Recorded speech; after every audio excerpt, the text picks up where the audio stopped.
السلام علیکم لسنرز، آج میں ریڈ کرنے جا رہی ہوں ناول خواب شیشے کا کی قسط نمبر 25 جو کہ تحریر ہے سحر طاہر کی۔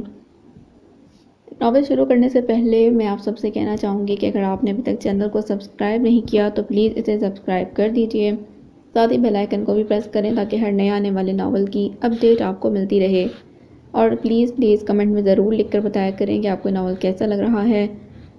چلیے شروع کرتے ہیں۔ ملحہ ایک حیرت مسلسل کی زد میں تھی۔ گھر میں اس کی شادی کی بات شروع ہو چکی تھی، لیکن اس کا دل ابھی تک یقین اور بے یقینی کے درمیان پنڈولم بنا ہوا تھا۔ بھلا گھر والے مان کیسے گئے؟ دل چاہتا خود کو چٹکی کاٹ کر دیکھے، لیکن کہیں اتنا حسین خواب ہی تو نہیں دیکھ رہی۔ اف، آج پتہ چلا کہ لڑکیاں بھائی کیوں مانگتی ہیں اللہ سے۔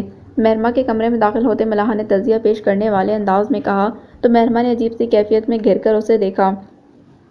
اس کے انگ انگ سے خوشی اور اطمینان پھوٹ رہا تھا۔ آج ایسا کیا ہو گیا؟ مہرماں نے ناسمجھی کا تاثر دیتے اس کو پکڑ کر اس کا رخ گھمایا اور آئینے کے سامنے لا کھڑا کیا۔ اس کا کیچر اتار کر الجھے بالوں کو تعصب سے دیکھا تو وہ ہنس دی۔ کیا کروں، وقت ہی نہیں ملا۔ اتنے پیارے بال برباد کر رہی ہو گھونسلہ بنا بنا کر۔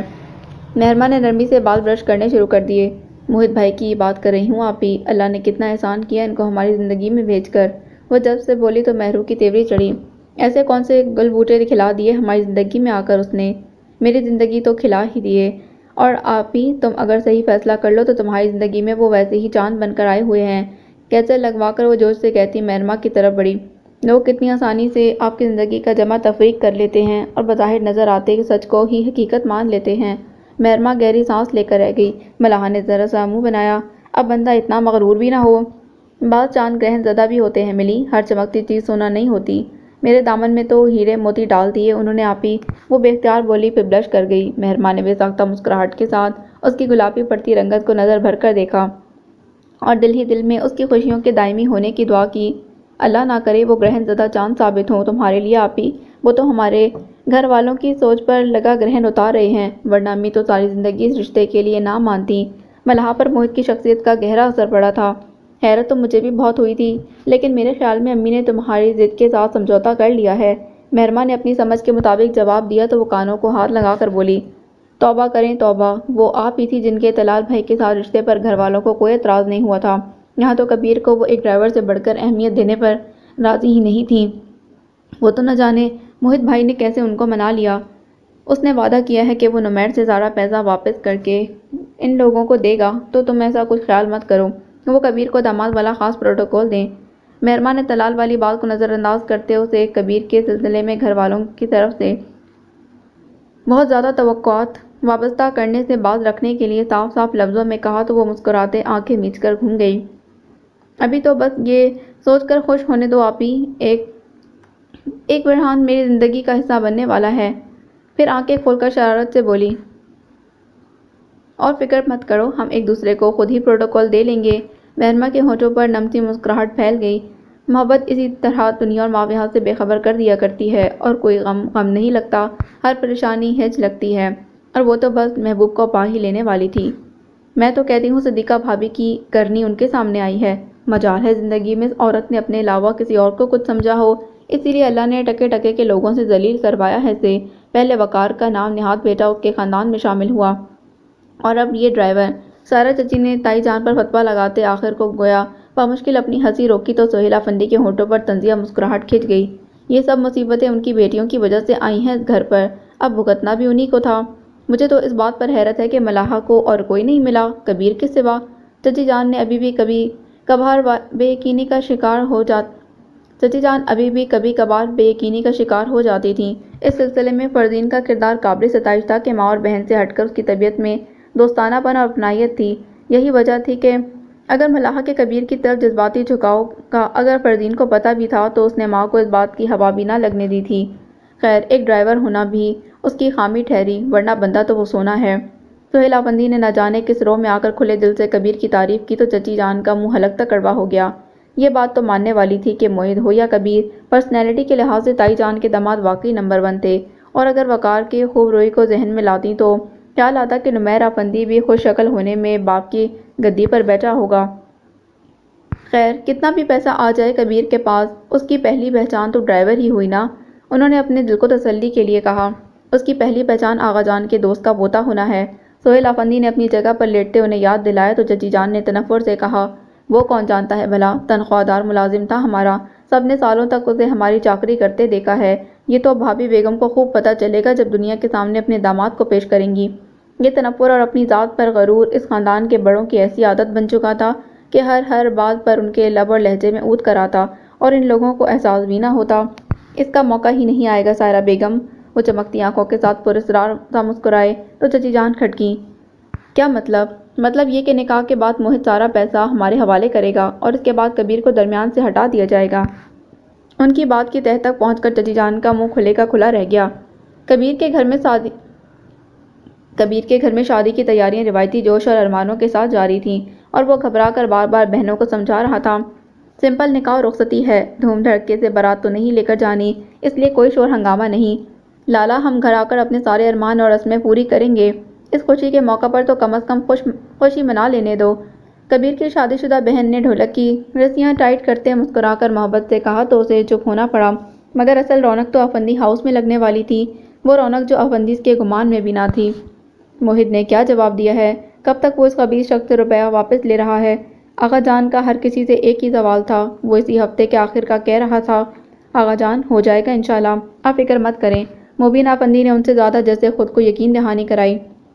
وہ ہے کہاں؟ اسے میرے پاس بھیجو ذرا۔ آج بہت دنوں کے بعد آغا جان نے جیسے ہار کر موہت کو طلب کیا۔ نوین افندی کو جھٹکا سا لگا۔ دفع کریں آغا جان، ہم خود اس سے نبٹ لیں گے، آپ کی طبیعت پہلے ہی ٹھیک نہیں، میں نہیں چاہتا وہ آپ کے ساتھ مزید کوئی گستاخی کرے۔ انہوں نے آغا جان کو در حقیقت موہت سے نہیں بلکہ گھر میں چل رہے حالات سے دور رکھنے کے لیے ناگواری سے کہا تو انہوں نے نفی میں سر ہلایا۔ بہت احترام کرتا ہے وہ میرا، بس ذرا غصے اور بیوقوفی میں آ کر جذباتی حرکت کر گیا ہے۔ تم جاؤ اور اسے بھجواؤ میرے پاس، ابھی ہر بات کلیئر ہو جائے گی۔ اتنے دنوں تک موہت کو نہ دیکھنے کے بعد جیسے آغا جان کے دل میں اس کے لیے پھر سے نرم گوشہ پیدا ہو گیا۔ مبینہ افندی دل ہی دل میں موہت کو کوستے اٹھ گئے تھے اور ناراضی سے آغا جان کو سنایا، لیکن یاد رکھیے گا آغا جان، اگر اب کی بار اس نے کوئی غلط حرکت کی یا آپ کا دل دکھایا تو اس کے لیے افندی ہاؤس میں کوئی جگہ نہیں ہوگی۔ وہ غصہ دباتے ہوئے تیکھے لہجے میں بولے، اب کھل کر باپ کو کیا بتاتے کہ وہ کیسے کل کا لڑکا سب کو اپنی انگلی پر نچا رہا تھا، اور کیسے اس کھیل میں وہ اپنی دوسری بیٹی بھی داؤ پر لگانے پر مجبور ہو گئے تھے۔ آغا جان کبیر کو دامادی میں لینے کا فیصلہ سن کر موہت کو تو شاید عذرائے محبت چھوڑ دیتے مگر مبینہ افندی کو ضرور گولی سے اڑا دیتے۔ انہیں سوچ کر ہی جرجری سی آ گئی۔ وہ اٹھ کھڑے ہوئے۔ آغا جان نے تیکھی نظروں سے انہیں دیکھا۔ میں بہتر سمجھتا ہوں کہ کس کے لیے کیا فیصلہ کرنا ہے، اور میرے جیتے جی تم لوگوں کو ان معاملات کا حل نکالنے کی کوئی ضرورت نہیں۔ آغا جان کا دبنگ لب و لہجہ ماضی کی یاد دلا رہا تھا۔ مبین صاحب کی پیشانی چمک اٹھی۔ چلیں جیسے آپ مناسب سمجھیں، میں آپ کا پیغام بھجواتا ہوں اسے۔ وہ کنی کترا کر باہر نکلے اور رومال نکال کر پیشانی صاف کی۔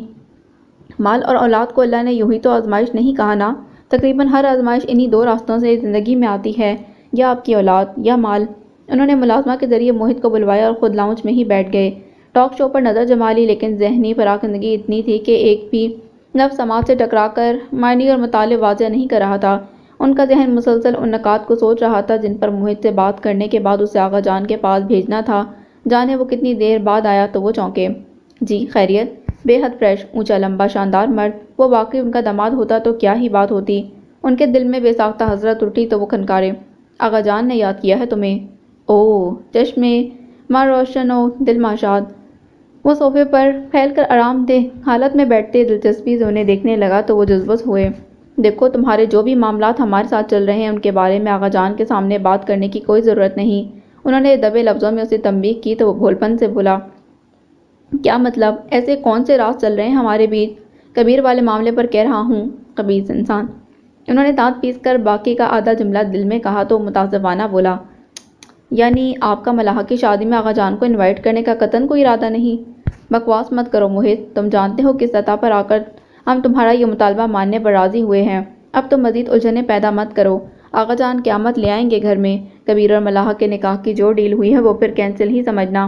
وہ تیز لب و لہجے میں بولے، اس شادی کو اب آپ کب تک چھپا سکتے ہیں آغا جان سے، اس لیے بہتر ہے کہ ابھی سے ان کے علم میں لے آئیں سارا معاملہ۔ موہت نے ریموٹ اٹھا کر چینل سرفنگ کرتے ہوئے ناصحانہ کہا تو وہ بدک اٹھے، شادی؟ تم نے تو فی الحال صرف نکاح کا کہا تھا۔ وہ ویسے بھی جیسے حالات چل رہے ہیں ہم لوگ ابھی رخصتی کے لیے تیار نہیں، ذرا آغا جان کی طبیعت سنبھل لینے دو پھر سوچیں گے، اصل چیز تو نکاح ہی ہے نا۔ وہ جلدی سے بات بنا کر بولے تو موہت نے ٹی وی پر سے نگاہ ہٹا کر انہیں دیکھا اور پھر مسکرا دیا۔ بہت اچھے، اصل چیز تو واقعی نکاح ہے۔ تو پھر کب رخصت کر رہے ہیں مہرو کو نمیر کے ساتھ؟ محظوظ ہو کر پوچھا تو ان کا دل چاہا، مگر بعض باتیں آپ واقعی صرف سوچ ہی سکتے ہیں۔ انہوں نے بمشکل ضبط کرتے اس کی بات کو کڑوے گھونٹ کی طرح پیا اور زہر کے گھونٹ بھر کر نرمی سے بولے، اسے نمیر سے نجات دلاؤ موہت، ہم تمہارا اور مہرو کا دوبارہ نکاح کر دیں گے۔ خاندان کو تو ویسے بھی تم دونوں کے اس رشتے کا پتہ ہے۔ وہ جیسے اسے للچا رہے تھے۔ وہ بے اختیار قہقہ لگا کر ہنس دیا اور کچن میں کھڑی ساری گفتگو کو چائے بنانے کے درمیان بے دھیانی سے سنتی مہرماں کے چہرے سے آگ کی لپیٹیں نکلیں۔ کس قدر بے حس تھے یہ آفندیز، بیٹیاں تو گویا داؤ پر لگانے والی چیز سمجھ رکھی تھیں انہوں نے، اور ان کی بات پر موہت کا قہقہ، وہ ڈوب مرنے والی ہو گئی۔ بہت خوب، تو گویا مہرماں آفندی کو انعام میں رکھ دیا ہے آپ نے؟ وہ جیسے محظوظ ہو رہا تھا۔ مہرماں کی رنگت زرد پڑ چکی تھی۔ وہ کچن کاؤنٹر کا سہارا لے کر بیٹھ گئی۔ بکواس مت کرو اور جاؤ جا کر آغا جان سے ملو۔ در حقیقت تم سیریس بات کرنے کے قابل ہی نہیں، وہ تلملاتے ہوئے سلک کر بولے۔ سیریسلی؟ اس نے بھویں اچکا کر مذاق اڑانے والے انداز میں پوچھا تو وہ اسے مزید منہ لگائے بنا اٹھ کر ہی چلے گئے۔ ان کے جاتے ہی موہت سنجیدہ ہو گیا۔ بہرحال وہ وقت آ ہی گیا تھا جب اسے اپنے مہرے بہت دھیان سے چلنے تھے، یا شاید صفاقی سے، آفندیز والی مخصوص صفاقی۔ وہ پراگندہ سوچوں کو ذہن سے جھٹکتا، آغا جان سے بھی آج بات ہو ہی جائے، مگر پلٹتے ہی ٹھٹک جانا پڑا۔ ضبط گلابی پڑتی آنکھوں کے ساتھ سامنے مہرماں آفندی کھڑی تھی، مگر قابل ذکر بات ان آنکھوں سے نکلتے شعلے تھے جن کا ماخذ وہ جان نہیں پایا تھا۔ ہیلو، مسکرا کر کہا، اگر آفندیز کو عورت کی عزت کرنا نہیں آتی تو کم بے عزت تم بھی نہیں کر رہے موہت آفندی۔ وہ درستی سے لب چپا کر بولی تو آنکھوں میں نمی بے اختیار ہی چمک اٹھی تھی۔ دل کتنا دکھا تھا ان باتوں پر۔ موہت کی مسکراہٹ سمٹی۔ میں تو بارہا تمہیں کہہ چکا ہوں مہر کہ میں پوری دلی رضامندی سے تمہیں اپنی زندگی میں شامل کرنا چاہتا ہوں۔ بکواس کرتے ہو تم، سنی ہے میں نے ابھی تمہاری باتیں، وہ فنکاری۔ تو پھر یقیناً اپنے والد صاحب کے ارشادات بھی سنے ہوں گے۔ تم انہیں اس سطح پر لے آئے ہو کہ وہ یہ سب کرنے پر مجبور ہو گئے ہیں۔ مہرماں گشتے شہادت سے اس کی طرف اشارہ کر کے غصے سے بولی، بات ذرا تلخ ہے مہر، مگر کوئی باپ کتنا بھی مجبور کیوں نہ ہو جائے، وہ بیٹیوں پر بازی نہیں لگاتا۔ وہ بازو سینے پر لپیٹے تحمل سے بولا تو مہرماں جلولا اٹھی۔ Shut up! کبیر اور ملاحہ کا رشتہ ہی دیکھ لو، صرف روپے کی واپسی کے لالچ میں ایک ڈرائیور کو داماد بنانے پر راضی ہو گئے ہیں سب، ورنہ تو شاید ملاحہ کو کاٹ کر دریا میں پھینکنا پسند کرتے۔ وہ شانے اچکا کر اسی لاپرواہی سے بولا تو واقعی یہ سچ تھا، لیکن والدین تو آئیڈیل ہوا کرتے ہیں نا۔ مہرماں کو یکلخت نمیر کی بات یاد آئی۔ والدین کو آپ کے سامنے کوئی ڈیگریڈ کرے تو کیسا لگتا ہے؟ وہ بھی تکلیف کی اسی سٹیج پر تھی جس پر شاید کبھی ننھا نمیر تھا۔ اس کی ایک آنکھ سے بے اختیار آنسو جھلک گیا تو وہ اتنی دیر تک سنگ دلی سے بولتے موہت پر خود پر سے اختیار اٹھتا پا کر بلا ارادہ ہی ذرا آگے بڑھ کر انگوٹھے کی پھوڑ سے اس کا آنسو نرمی سے صاف کر دیا۔ تم جانتی ہو میرے اختیار میں کیا کچھ ہے مہر، مگر اللہ گواہ ہے کہ میں خود کو تمہارے آگے بے اختیار پاتا ہوں، اور میں تمہیں دلی رضامندی سے پانا چاہتا ہوں۔ اس کے لب و لہجے میں کمال کی نرمی تھی۔ مہرماں نے رونا بھول کر گویا کرنٹ کھا کر اس کا ہاتھ جھٹکا تو موہت نے اس کی کلائی تھام لی۔ یہ جھوٹے ڈرامے میرے سامنے مت کرو سمجھے، وہ کڑرائی۔ پیسہ تو میں سارا اڑا ہی چکا ہوں، اب اپنی ماں کو ساتھ لوں اور یہاں سے کل ہی اڑن چھو ہو جاؤں، پھر کون روک سکتا ہے؟ سمجھتی ہی نہیں ہو اس بات کو کہ مجھے کیا چیز پلان کے خلاف فیصلہ کرنے پر مجبور کر رہی ہے؟ وہ ایک قدم مزید آگے بڑھا تو مہرماں کی سانس حلق میں ہی اٹک گئی۔ موہت کی نگاہ اس کے چہرے پر تھی۔ مجھے کیا پتا اور کیا کیا اڑانا ہے تم نے ابھی؟ وہ کلائی چھڑانے کی کوشش کرتی درستی سے بولی تو موہت نے اس کی کلائی اونچی کی۔ یہ مہرماں آفندی اور اس کا دل، وہ کہہ رہا تھا۔ مہرماں کا دل دکھ سے بھر گیا۔ اس نے ہاتھ چھڑانے کی جدوجہد ترک کر دی اور شاک کی نظر موہت پر ڈالی۔ تم اس قابل ہو کہ مہرماں آفندی کا دل اڑا سکو؟ میں دعویٰ نہیں کرتا بلکہ ثابت کروں گا، وہ اسی دل میں اترتی مسکراہٹ کے ساتھ برجستہ بولا تو مہرماں اس کا ہاتھ جھٹک کر تنفن کرتی واپس پلٹ گئی۔ وہ بہت سبک احساسات لیے آغا جان کے کمرے کی طرف بڑھا۔ ہلکے سے دروازہ کھٹکھٹا کر اندر داخل ہوا تو آغا جان بیک گراؤنڈ سے ٹیک لگا کر بیٹھے، گویا اسی کے انتظار میں تھے۔ وہ سلام کر کے سنجیدہ سی شکل بنائے ان کی طرف بڑھا تو نہ جانے کیوں اس کی نافرمانی کے باوجود بھی آغا جان کے دونوں بازو دائیں بائیں پھیل گئے، تو وہ بھی ایک سیکنڈ کی دیر کیے بنا حسب عادت جھک کر ان کے سینے سے لگ گیا اور اپنی آنکھیں نم پا کر آج ان کو خود پر حیرت ہوئی، شاید تو یہ بیماری نے ان کو زوردرند بنا دیا تھا۔ انہوں نے خود کو دل میں تاویل پیش کی۔ کیسے ہیں آغا جان؟ موہت نے نرمی سے پوچھا تو وہ بے اختیار شکوہ کر گئے۔ بہت جلد خیال آ گیا تمہیں اپنے آغا جان کی طبیعت کا؟ انہوں نے ہلکی سی ناراضی کا مظاہرہ کیا تو وہ کرسی کا رخ ان کے بیڈ کی طرف بیٹھتے ہوئے اطمینان سے بولا۔ مجھ پر تو آپ کے بیٹوں نے کرفیو لگا دیا تھا۔ ان کا خیال تھا کہ شاید میری شکل دیکھنا آپ کے لیے برا شگن ثابت ہو سکتا ہے۔ وہ مسکرا رہا تھا اور یہ وہی مسکراہٹ تھی جس میں وقار اور فرحان افندی دونوں کی جھلک آتی تھی۔ آغا جان کا دل اس کی مسکراہٹ سے بھر گیا۔ وہ شاید کچھ بھی کر لیتا، آغا جان اسے ہمیشہ کے لیے قطع تعلق نہیں کر سکتے تھے۔ انہوں نے دل ہی دل میں خود سے اعتراف کیا کہ وہ ان کی اولاد تھا، یعنی سود، اور اسی لیے اپنی اولاد کی دفعہ جو غلطیاں ان کے نزدیک ناقابل معافی تھیں، موہت کی باری ان سے بڑی غلطیاں بھی چند دنوں کے بعد انہیں چھوٹی لگنے لگتی تھیں۔ وقار کے بیٹے کے ساتھ تمہاری بات چیت کہاں تک پہنچی؟ وہ مہرو کو کب تک آزاد کر دے گا؟ آغا جان نے بات شروع کی۔ میں بھی اسی سلسلے میں آپ سے کچھ کہنا چاہتا تھا آغا جان، موہت نے سنجیدگی سے جواب دیا تو وہ منتظر نگاہوں سے اسے دیکھنے لگے۔ انسان کو ماضی کی غلطیوں کو بھلا کر آگے کا سفر جاری رکھنا چاہیے۔ وہ آپ کا پوتا ہے اور اگر چاہتا ہے کہ دنیا کے سامنے آپ اسے تسلیم کر لیں تو اس میں کیا مضحکہ ہے؟ مجھے بھی تو قبول کیا ہے نا آپ نے، ہمیں تو نکالا گیا تھا یہاں سے۔ وہ جو کہہ رہا تھا آغا جان کے لیے متوقع نہ ہوتا تو شاید ان کا پارا چڑھ جاتا۔ اپنا اور اس کا موازنہ مت کیا کرو موہت۔ وہ موہت کے معاملے میں شاید اس اظہار پر مجبور تھے، اسے ٹوک گئے۔ موہت کی جگہ کوئی اور ہوتا تو شاید وہ بھی ابھی تک اس کا فیصلہ کر چکے ہوتے، لیکن ان کے پاس اس التفات پر بھی موہت کا دل شاد نہ ہوا تھا۔ وہ سر جھکائے جیسے کسی سوچ میں گم تھا۔ تم نے یہ کیا کیا موہت؟ برسوں کی کمائی کو اس ناہنجار پر لٹا دیا۔ مہرو کا مسئلہ تو ہم کسی اور طریقے سے بھی حل کر سکتے تھے۔ آغا جان کا شکوہ کناں لہجہ ایسا مدھم کبھی نہ ہوا تھا۔ موہت نے چہرہ اٹھایا تو اس کی آنکھوں میں عجیب سلگتی ہوئی کیفیت تھی۔ اور اگر وہ مہرو کو نہ چھوڑنا چاہے تو؟ اس کی بات سن کر آغا جان کو کرنٹ لگا۔ میں ایسی بات بھی سننا نہیں چاہتا موہت۔ پہلے مہرماں کو اسے طلاق دلواؤ اور پھر سارا پیسہ واپس لو۔ وہ قطعی انداز میں بولے، پھر اسے بغور دیکھا۔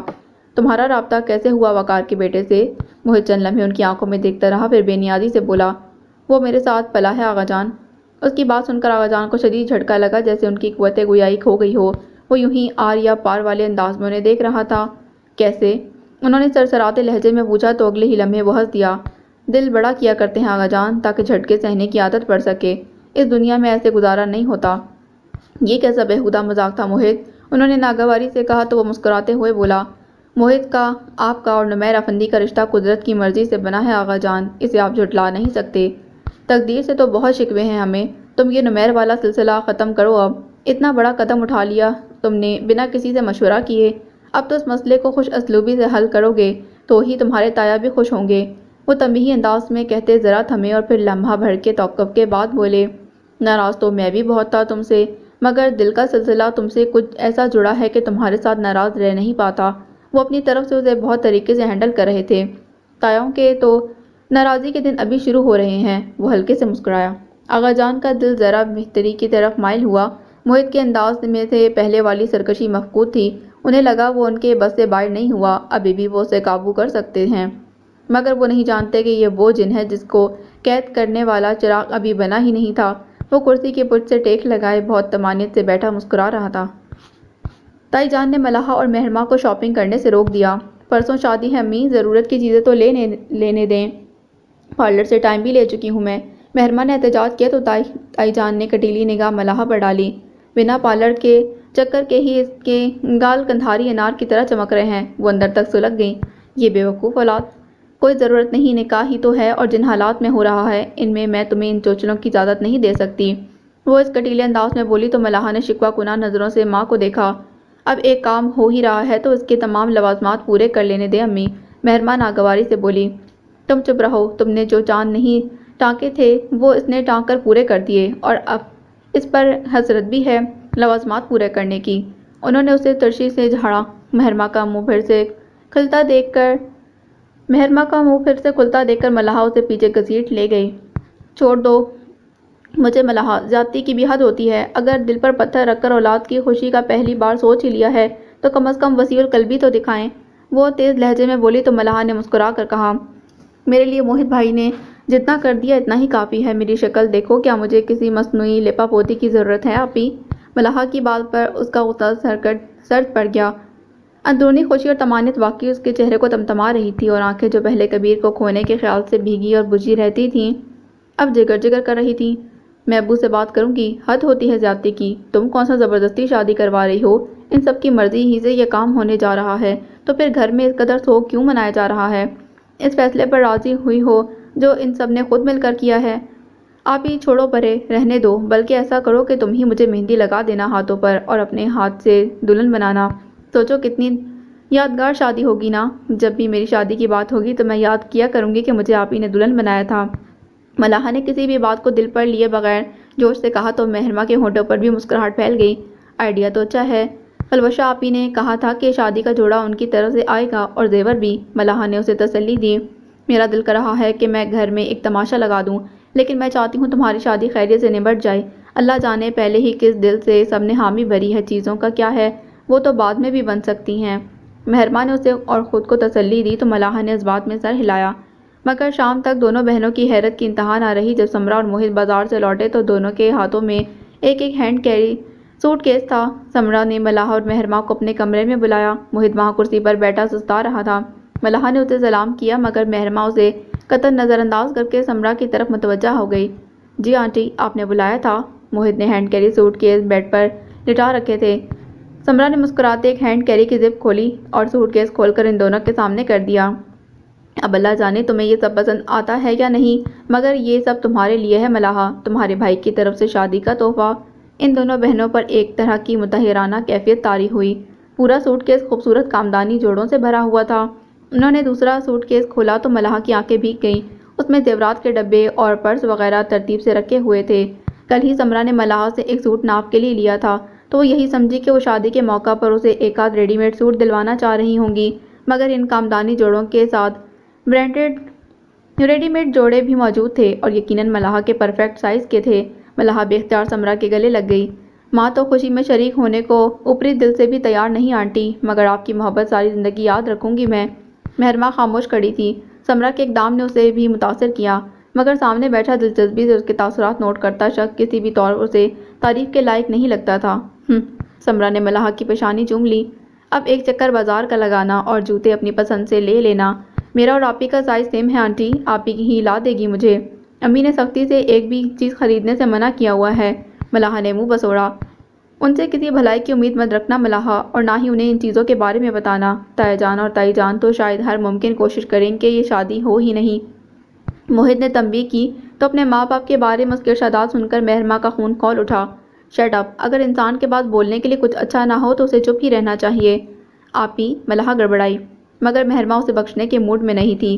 امی ابو کو کبیر کے پروپوزل پر جتنا بھی غصہ سہی، مگر انہوں نے خود رضامندی دی ہے شادی کے لیے، تم پھر بھی ان کے خلاف باتیں کر رہے ہو، اور وہ بھی ہمارے سامنے۔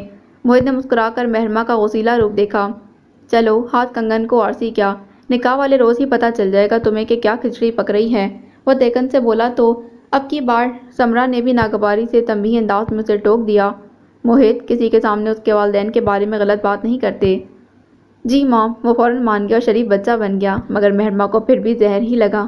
چلو مان لیا کہ ناکو نہ ہو کر امی اور ابو ملاحہ کے رشتے کے لیے راضی ہو گئے تھے، لیکن اس کا یہ مطلب تو نہیں تھا نا کہ وہ جو منہ میں آئے بک کر انہیں ان کے والدین سے متنفر کرنے کی کوشش کرتا۔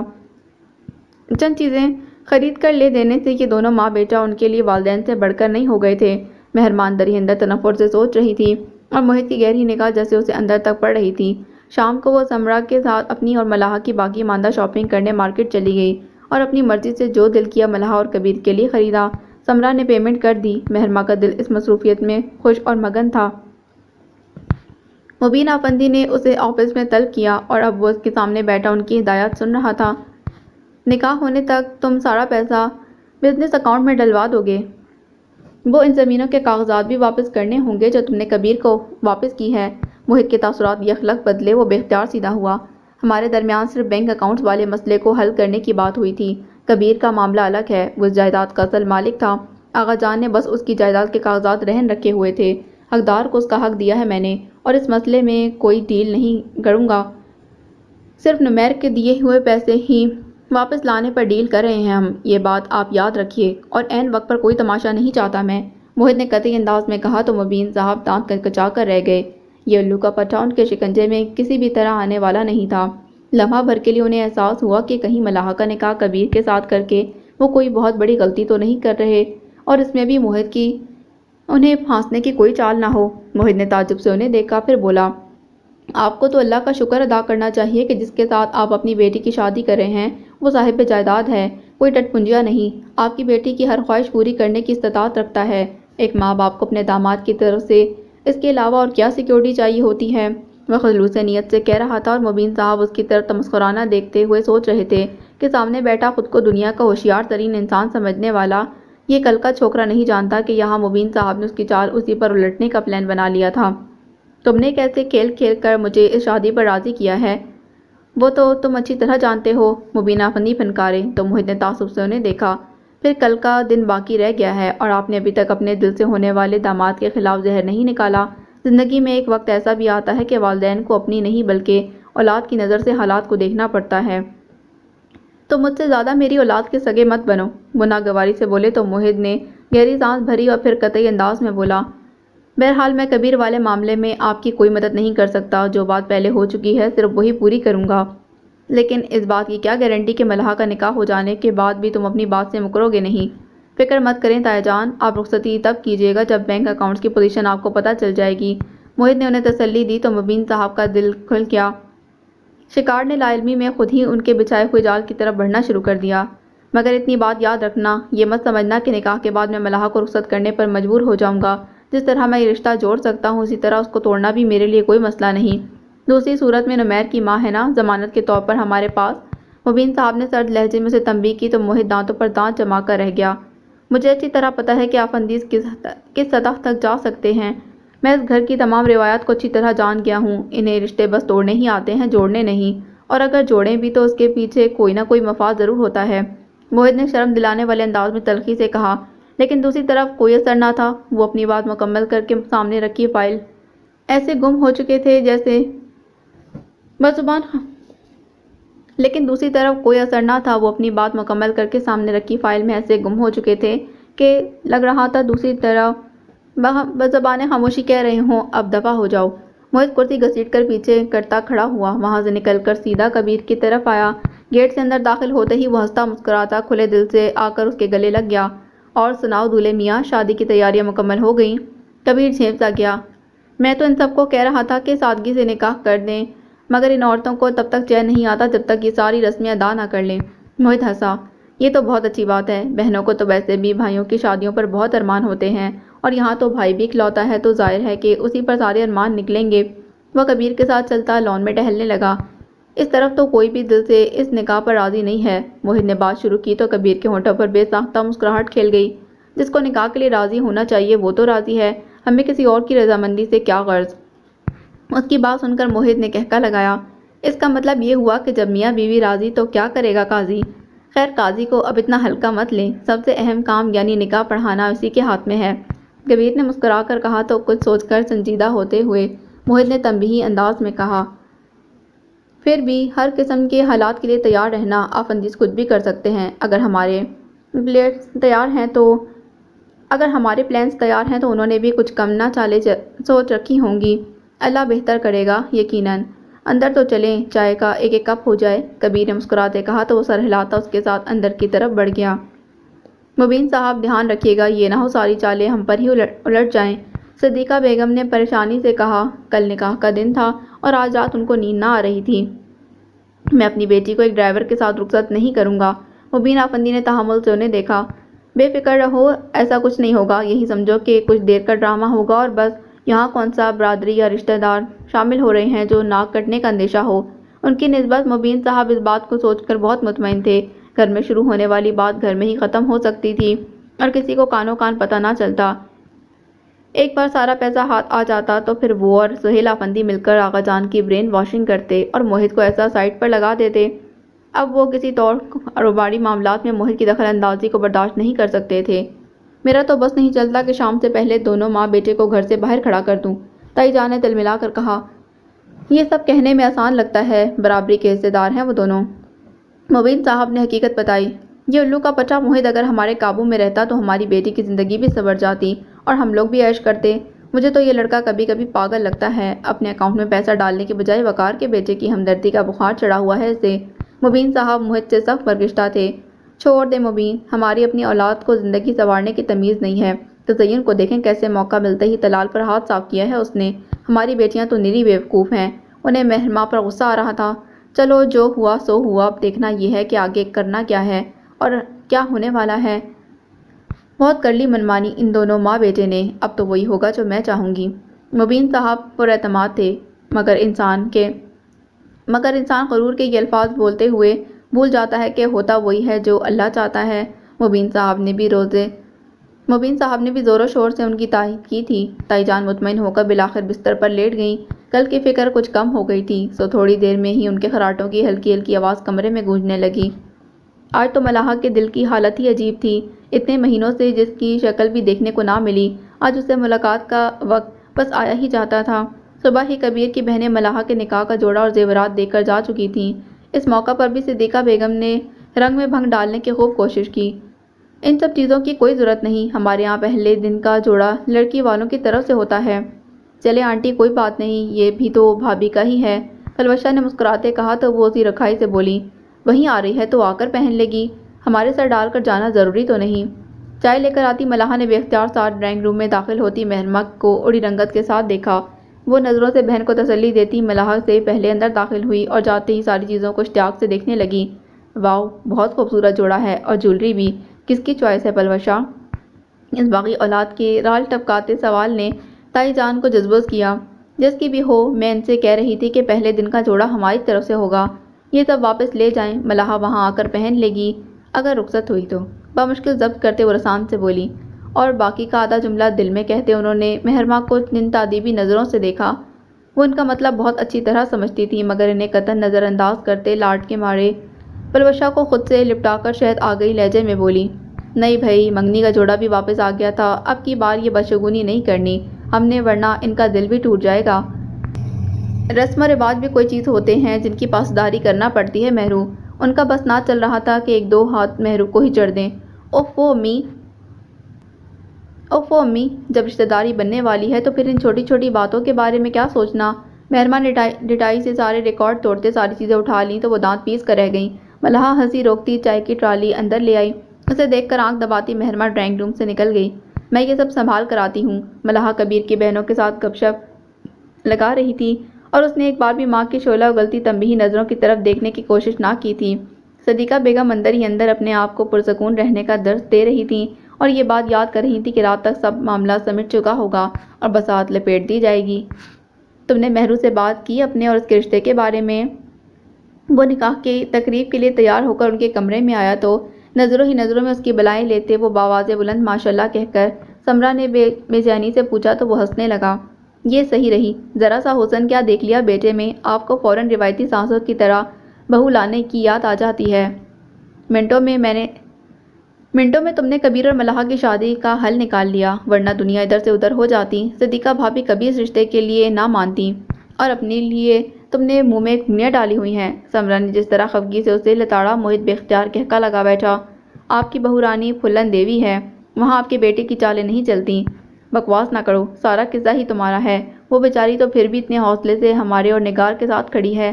سمرا خفا ہو گئی، آپ کے ساتھ کھڑے ہونے سے کیا ہوگا، بات تو تب بنے گی جب وہ محترمہ میرے لیے اسٹینڈ لیں گی، وہ مسکراتے لہجے میں کہہ رہا تھا۔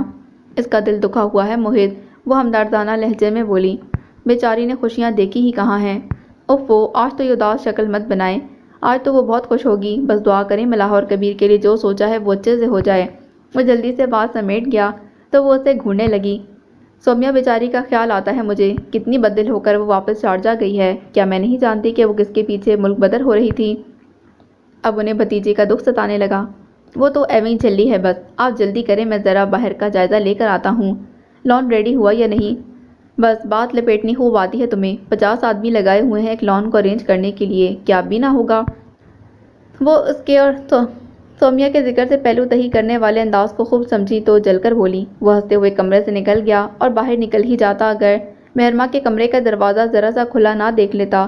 گزرتے ہوئے کھلے دروازے کی لمبی در سے اسے ادھر ادھر چلتی پھرتی تیار ہوتی مہرمہ کی جھلک دکھائی دی تو اس کے قدم ریورس کے انداز میں واپس آئے، ایک نظر کمرے کے اندر ڈالی، زرنگار سامنے بیڈ پر لیٹی دکھائی دی، منہ پر اپنا لان کا دوپٹہ ڈال رکھا تھا، اور مہرمہ جلدی جلدی اپنی تیاری نپٹا رہی تھی۔ کچھ دیر پہلے وہ ملاحہ کو تیار کر کے آئی تھی۔ وہ دروازہ کھٹکھٹانے کی زحمت کیے بنا اندر داخل ہو گیا تو ہڑبڑا کر دوپٹہ شانے پر ڈالتی مہرمہ نے تیز نظر اس کے مسکراتے چہرے پر ڈالی۔ کسی کے کمرے میں داخل ہونے کے بھی کچھ آداب ہوتے ہیں،